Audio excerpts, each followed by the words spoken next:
Hello, mko vipi mabibi, mabwana, ladies and gentlemen. Welcome along this Vybe Chat at the Goto Online Media. Karibuni sana. I am your girl Vivy Kabz, and of course na my co-host hapa Frank Nzomo, wagona madao. Mimi nimezoea by the way, mimi nimekuwa kwa hii show sana. Lakini leo for change mimi ndo nimekuwa co-host. Leo ndo kuna the upper hand. So actually this is the first episode tunapigana Vybe Chat. So I'm glad she joined us today. Yeah. Leo nipea host kidogo, acha nijibamene kidogo. Umenichocha kidogo, nimefeel poa, but last week tulishoot na Kisinika. Pia iliweza sana. Yeah. And then pia muangalie what was trending last week. Tufanye hizi vitu by the way nasemanga. Tuache kuambia wasanii ati tunaenda ati wewe msanii unaenda mbali. Tuache kuambia. Promote. The only way unaweza saidia msanii watch content yake, ulike, usubscribe because unaona tunakuanga loyal sana kwa wasanii wa majuu. Comment. Bana, exactly. Anyway, welcome along. Siku ubaya tunawaambia tu ndo mjue. Our people ulienda church kwanza, hebu tuambie. Okay, on real sense mimi mtakwenda church Saturday. Oh, okay. I'm an SDA. No, nice. Yeah, so okay, jana bado tulikuwa boka hapa, so singesema eti tulienda church. But to all those people that went to church today, happy Sunday. Yeah, kuna swali Vybe Chat bedea atawatajia. Alikuwa ananiuliza mimi, what do you like doing on Sundays? Sunday inakuwa siku gani yako? Exactly. So I'm like ndasema aje, mi Sunday tu nakuwa tu play low, doing my thing, you know, kama I am doing my thing. And niko hapa na nyinyi naongelesha, so it's just like a off day. Perfect. Actually, before we started, I do morning affirmation. So pia unaweza angalia page yangu Vybe Chat. Yeah, I was just talking about Sunday. For me, I feel like Sunday should be the day to connect with yourself, and by connecting with yourself, that is connecting with your creator, family. Ufanye tu kitu yenye inakubring peace, because manze lazima to keep sane. Unajua mental health ni muhimu sana. Anyway, welcome so much. Hata mimi leo nimetoka kwa na family. Ni muhimu sana. Anyway, so we are jumping right into it. Najua uko ready? So my guy, mimi kwanza sisi ni okay, mimi sisemangi mimi ni content creator. I am a creative entrepreneur. Na kama creative entrepreneurs, mimi na feel kama kuna mahali tumechunwa. Pale KCFB. Umeona what has been happening? Kenya Film Commission Board. Okay. Mimi najua tu vile walisema, and they released a press release earlier on saying that us as creative entrepreneurs, let me say that. Hey, that's a nice name though. Yeah, we're not content creators. I personally am I'm not a content creator. I am a creative entrepreneur. Yeah. They want us to have licenses to produce content like this, which at the same time feels like it's limiting content creators and entrepreneurs at some point, because there will be renewal of licenses, right? Yeah, of course. Nabidi ukipata license after some time una renew. There will also be that limitation to certain areas, restrictions. Yeah. You know, like inside the CBD, yes. For example, in Nairobi, there are places will be limited to shoot because of, you know, imagery, or places that are too private for the public. So I'm like, me not feel it limit content creators at some point, because the license that will come with it seems to only have limitations. Haitakuwa that much freedom to give it to it. So yeah, I'm not so sure about whatever KCFB is doing really, but I don't see it as a good thing. Actually, content creators have come through. Also, actually, that is not even the main problem. First of all, by the way, let me give you a bit here. So, the way we met with Joseph Trivia, who is our producer on this show, I did my internship, actually, not even, my attachment I did at Naivasha Referral Hospital. I did my internship in Kiambu County Government. Actually, I was as a HR, but nilikuwa billing department. So that is how we met with Joseph. And I'm not trashing it because I really learned a lot from it. But by the way, also like last month, first of all, kama sahizi kuna system ya county imekuwa chini for the last I don't know how many days, so hakuna job yenye inafanywa. I will not talk much about it. The second thing, licenses are very expensive. Unaona kama ndio sababu nikataja mambo ya Jose. Unaona there's also like last month nilikuwa naangalia license and kutoa license for a studio to create content, it almost goes 25,000. Unalipishwa for inspection, unalipishwa, nimeona pia wameleta kwa health pia wameleta charges zingine inspections, what, and all you're doing is content. That is not even the problem. KCFB kazi yao ni kuangalia content, kuirange kama 18 nini. For them ndo watch, lazima kwanza watch movie alafu waeke. For them unaona kama I'm quite sure monkey business hii ya kingaka ilipitia through KCFB. For them wa release it will take some time. Na kama saizi what we're doing is green content. Yani the trending thing. Sasa nikikupatia content uiangalie for 2 weeks. Already your content isha expire man. So honestly, na kuna wasi wanafanya shots kama Njugusha alikuwa anasema yeye anafanya vitu za 2 minutes trending things. So honestly it's not supposed to make sense. And also hatuna shida. But let us pay for something yenye tunaona result yake. Because you're saying you should pay. But what is the return? I as a creative entrepreneur, what am I getting in return? Because there's no way I'm the one getting the camera, I'm the one getting the distribution, I'm the one creating the content, I'm the one looking for the location, and yet I'm paying. What am I getting? You feel me? So honestly, they should do something about it. But anyway, acha bado tuongea kuhusu story because bado I feel like mbaki tu kidogo waanze kututax for social media platforms. Kwani watu uko sure watu wajeza kwani unajua historia ya teams ndio ulipwe inapitia. Okay, na by the way when start kuidecorate sana wakisema nini lakini ikakuwa it's compulsory for small business, for businesses. Kitu compulsory that means kama ni kitu poa mbona unalazimisha mtu, like kama ni kitu you feel me, mbona unalazimisha wase. So honestly I don't know about it, but anyway acha tuongee kuhusu hata sijui kama president anajua hizi vitu ama aliacha akome amepanga mavitu akasema waambieni viwe na ya mawe. But I think right now is back. He just left some few days ago. Oh, okay. And I think he jetted back yesterday night. Oh, nice. So bado wako na jet lag. So I am sure maybe. Anyway, so our president Uhuru, President Uhuru. Jesus. Honorable William Samuel Ruto. Oh, today we were talking about Uhuru. And when actually in the game bado we were having a conversation with bro about the president akiwa kule alikutana na the basketball player. He was very tall, and there was even video circulating. Actually, I was listening to my fellow media personalities, and they were saying that they feel like they come Ruto hapo na mimi nimekutana na Kill O'Neal. Yeah, you know. So that's why hata Ruto amekuja kwa kill Uhuru, I mean, because allegedly people so bro was like, you know, Uhuru ile time yenye alikuwa kwa gava on the seat alienda aka watch ball poa, game poa ya NBA. People didn't talk much about it, but sasa hivi when Ruto ameenda akakutana na basketball mmoja, there has been a lot of stories, speculations, maybe NBA, or maybe he's just not acquainted to the game, you know. There have been a lot of speculations there. I've seen it too. I've seen that photo trending. Yeah. Also, there was this thing about. Did they meet at the Telaperi studios? Yeah, with the Telaperi. Yeah. Actually, also there was. You know, he also addressed Kenyans in America, and there was this lady mwenye alimuongelesha black. I think it's a black American, and that woman alikuwa na kizungu nyingi. So Ruto mwenye amesikiza, ako like, you know kizungu that English of yours. But actually, for the president, he's back. He jetted to the US like 3 days ago. Yeah, and there's some talks they had with the president back there. Biden. Honorable Joe Biden. They were talking about some, you know, treaties and all those peace negotiations, aiding a hand in Kenya's development and infrastructure, things like that. And some of the things like I got to see were the aid in corruption. Yes. The US had a hand. It's okay. The US played a hand in helping Kenya in fighting corruption and mitigating corruption, as you can see. There was some funds put to work on it. I saw like 33 million, which was put to help in fighting the war against corruption. Interesting. 264 million was it to help in, you know, protecting public speech. Yani ile ina help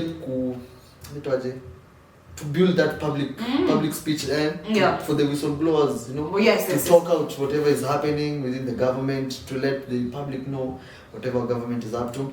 Not only one corruption, they also had talks in education, trade and investment, health. Our president, I believe the trip was much more beneficial. Actually, the reason why, Ruto, President Ruto is the first president who was invited to a state house after like 15 years.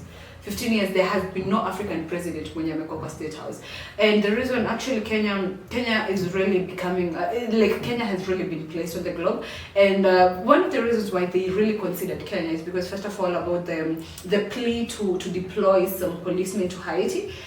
The Washington, I mean, people wasema Joe, they were pleased with that. Also Kenya has a lot of potential, you know. Niger, Americans, like when it came to the best friend of the country, of America when it comes to African country, it was Niger. But right now, actually there are a lot of US troops in Niger. But then Niger nowadays wamekuwa mabeshi sana with Russia. And unajua kumekuwa na hizi vita za Russia and Ukraine and everything.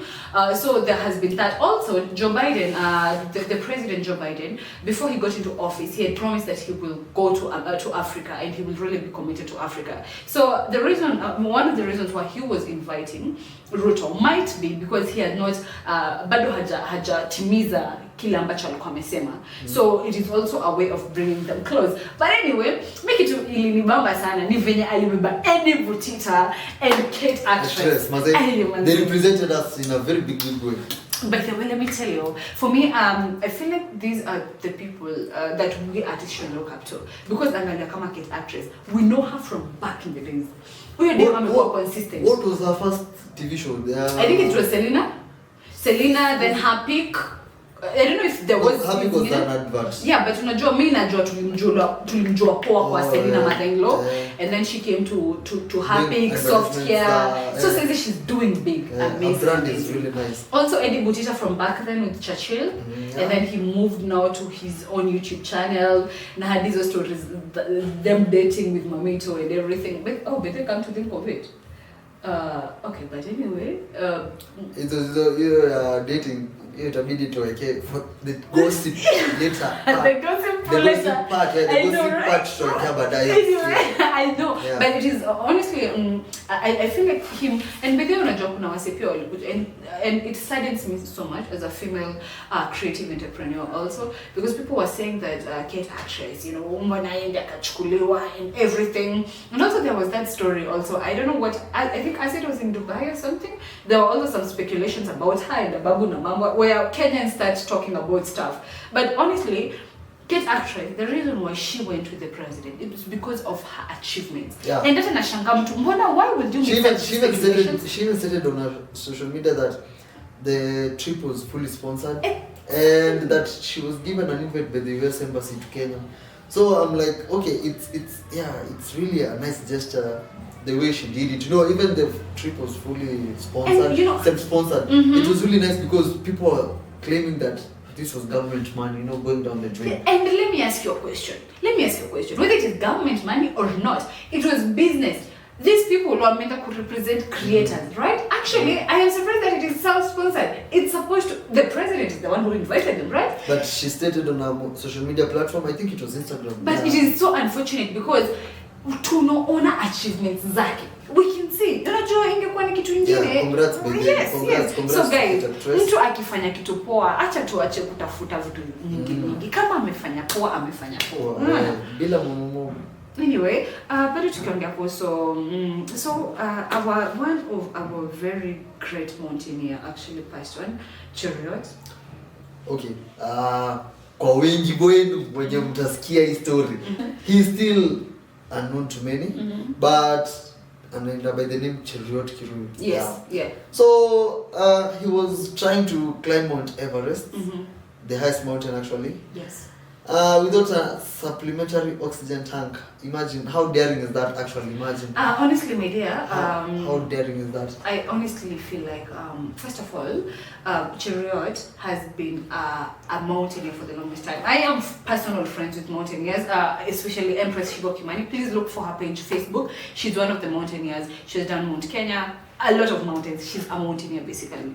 And let me tell you, my dear, if you can follow that story, because me when I followed the story. Cheruiyot was also a banker at KCB, and actually people have also come to say that he was very dedicated. So let me tell you, for you to conquer Mount Everest, first of all, there's also a friend, a blogger pia mwenye alikuja akasema they had tried, because for you to unaona hata uende upande Mount Kenya unafaa kuwa umepitia Ngong Hills, ukapitia Mount Longonot, ukapitia places nyingi sana.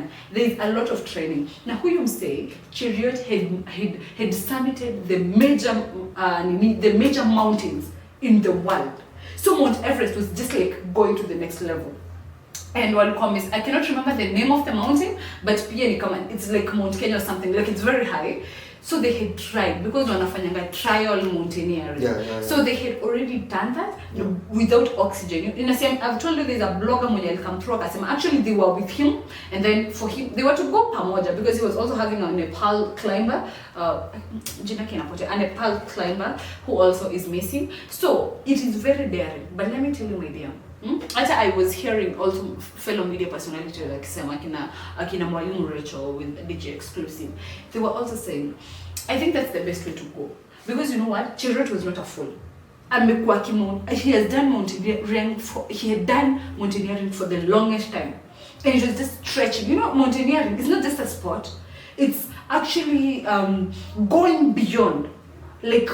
Because there's a lot of challenges that you go at Mount Kenya, there's a lot of challenges that you pass through. Yeah. And for you to mount Mount Everest, it takes almost 70 days. Because lazima kwanza ukwe hapo kwa ground for it takes I don't know how long to get to the base, and then you have to stay to the base at the base I don't know for how long for you to get those things. Ingekuwa ni gadgets akwa nazo, it's another thing. But alikuwa anajua. He knew what he was going for, and you know, he died just like 400 meters from the peak. 400 meters from the peak.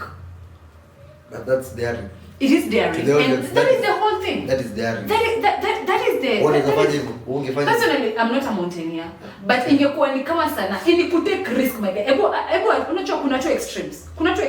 Ebo niambie kama ange survive. Possibility you survive.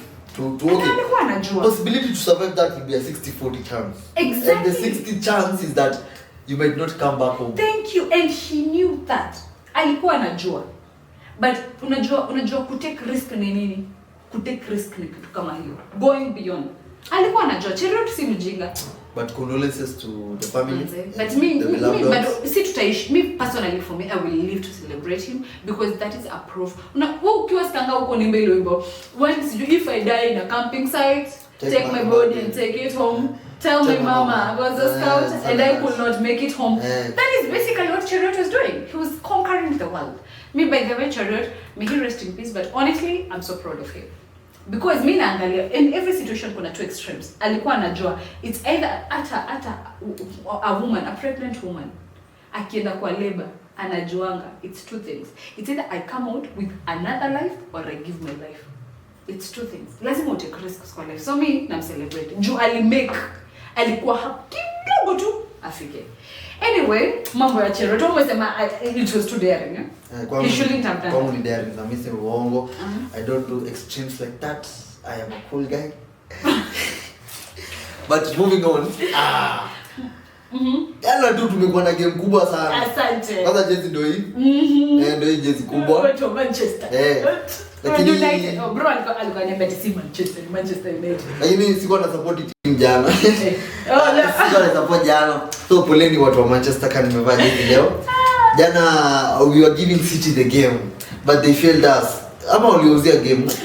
Me personally, by the way, I watched we usually have a hangout, Gen Z's. We have a hangout called Tabasamu Concept, where nimeongea kuhusu mental wellness. So it's a space where we meet as Gen Z's and then we just have fun and everything. So yesterday we were at Delta Corner, hapo KU. It's at Westlands, a very nice place. Hata nimeshapost kwa social zangu. So wase walikuwa na watch game hapo na hapo ndipo kwanza nilitoka kidogo. Unajua kuna game yenye mani walichapangwa 4 ilikuwa na Crystal Palace. Ile acha nikwambie niliwatchia game na nikwambia msemi ni wa Man U. By the way, Kisinika pale tukimtag pale ajue walipigwa 4. pale time fulani pia Kisinika mtu wa Mani kwanza ni mtu wa Mani mbaya sana. Mwenye hapo behind the camera tunaongelesha Kisinika ni wewe tunaongelesha. Cheki anyway, the thing is unajua nasikianga naonanga memes ati dem ufai kupenda ball unafaa kwa ukiuliza babe mbona anakimbiza mpira ni cute ushi watch dem na ball na dem yako ama dem unajua sometimes that afuatiliange hata let's bring drama to football. For me, I became a Manchester. My dad is a Chelsea fan. A Chelsea all the way. So I'm with his dad. I grew up as a Chelsea fan. I am with her dad. And then kulikuanga na nikiwa 2018 kulikuwa na game yenye ilikuwa inachezwa. And nika watch but I was still I think I was in form 4 so hiyo siku ilikuwa World Cup ya mwisho France and I don't know which team so Pogba alikuwa France na akascore. Let me tell you I loved Pogba from that day na nikaenda nikatafuta ni wa timu gani na nikapata ni wa Manchester nikaanza kusupport wa Manchester from then Pogba when alitoka tukabaki na Rashford. Okay so mimi ni mtu wa Manchester but I don't say that mimi tukipigwa mimi na Chelsea all the way. Jana nimekuwa team Manchester United. Ningeva jana ni wakasi at least msishinde game lakini ni sawa. But yesterday the game was really entertaining. I know. Yeah, it was really entertaining. For those who watched the game yesterday, what a classic game.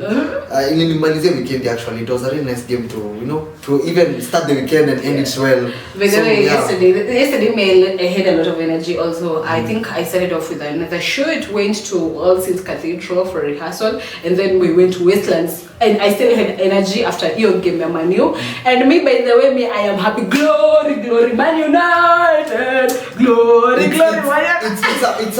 a win by default.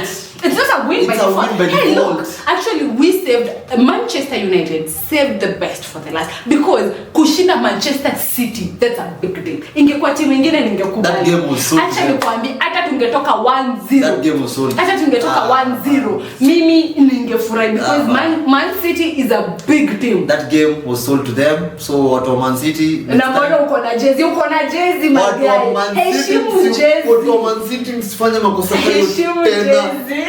Tusikize leo hata tunawatag leo once mtasikiza message msiachilie game tena umepewa tomani sana huku nje ego wewe bana wacha hizo wako na ego first of all no tell us about wacha na mambo ya ego watu wa Rongai wanafaa kuwa na ego Rongai people my guys those guys are living in the world I feel like the wildest people come from Rongai. You know why? They have wild animals everywhere. Thank you. See what I did there? Dad jokes. Anyway, so but it's not funny anymore because there was a lioness that was found. Not only a lioness, there was a time there were lions. Exactly. So there has been lions. There has lioness. Now there is also a hippo. Yesterday on social media. Usiku nikiangalia tunaona imepostiwa a hippo roaming around Rongai and I'm like a hippo so these people are like living with nature. I know I love the nature team. I love the nature but honestly I feel like KWS wametuangusha sana actually because the locals should not endanger these animals. They should contact KWS. Yes, KWS should come figure out these animals why are they trespassing onto human land and find a way to put them back to their natural, respectable habitats. But Wakenya ni Wakenya. So there was a mnyama akule nyama bana. It's wrong. So there was a meme that was going around. Yeah, they fight chukule kwa BTS. It's really funny. So there was a meme that was going around and it was saying that Lioness McKenna amefanya wanaume wa Rongai wakue kwa nyumba 6 p.m. Lioness McKenna is making sure Rongai men wako kwa njia because una imagine zako zimeshika or something alafu na hiyo lion ni kama ni dogi. Can you imagine? So we are like living with nature directly at their doorstep. I know. Sasa hebu nikuulize zile dogi zitangwa Simba. This is who is the Simba? None. Atiwa Simba, kuna Simba ingine pale nje. Inakuja tu. But then I had that lioness. I think ilingia kwa compound ikachukua dogi or something because lions can also eat dogs. Yeah. I've never seen it though, but You've never seen? Yeah, lions can actually, that is one of the reasons why lions are like, lion is not like the wisest, the fastest, the biggest, but the reason why it's the king. The reason why it's the king is because for a lion, anything ni chakula yake, whether giraffe, whether anything, lion inaweza kula anything. I mean, the lion is the king because whenever it roars, all animals stay calm. I know. And I mean, nikiongea mimi naonanga tu watu. By the way, fun fact. Do you know if a lioness is not satisfied by the lion, it bites the lion's balls? Yeah. I thought you should know. That is horrific. But no. Nikuweka. By the way, lioness wanaogopa simba marara. Bana lions zinaheshimu simba marara. But all in all, guys. All in all, I'm afraid, I'm afraid of even meeting the lioness. By the way, I'm not going to Rongai anytime soon. Okay, I'm headed to Ngong. Until that lioness is captured, I'll be seeing you Rongai, guys. After some time, you'll be telling me through the comments. Is it safe back there? Yeah. Or is it still roaming around? Na pia ukipiga picha ama video tumie pia utuonyeshe by the way ndio imepita tu kwangu saa hii. Yeah, we'll be sure to keep you. It's traumatizing though. It's really. And personally I'm headed to Ngong after this, so I because hata uweze enda kwa duka usiku. Lakini Ngong kwa safe. Sina Ngong kuko tu sawa. Maybe you find yourself with some elephants, Anyway, guys, so thank you so much. It's unfortunate that we have come to the end of the show, but don't worry, tutakuwa hapa same time, same day, bado tutakuwa tena hapa next week. So don't worry, sisi ni maplug wako wa anything trending. So don't worry, we will still be with you. I am Vivy Kabz, and please subscribe, like, share, follow us across all social media platforms at the Goto Online Media. Na sijui utatuambia aje msanii. Keep it locked, maze. Keep it locked. I'm your co-host Frank. She is your host, Vybe Chat. Thank you so much. I am Vybe Chat. You can follow me across all social media platforms at Vybe Chat. I'm basically an artist, so let us have more interactive talks. Until next time, keep safe. And thank you to our video sponsors, to Goto Online Media. Yes. Yeah. And also our producer is Jose Trivia, Leo Tukona Kisinika, and as the cameraman and James Otieno. Yes. Both working as the camera crew. And BTS. Why don't those angles that make us look nice. I know. Yeah. By the way, guys, there's a lot. It's already washaanza kucheza BTS. Anyway, I feel like there's a lot. Unajua wasi wanaonanga to the front, the faces, with the faces. But then there's a lot that happens behind the cameras. Na hiyo ndio inakuwa the most important. Sijali though, tutakuwa tunaweka tu up to date behind the scenes kidogo. But stay tuned. Keep it locked always. Channel ni moja, the Goto Online Media. Thank you. Do have a nice time. Share, like and subscribe the video, guys. Thank you so much. Be blessed.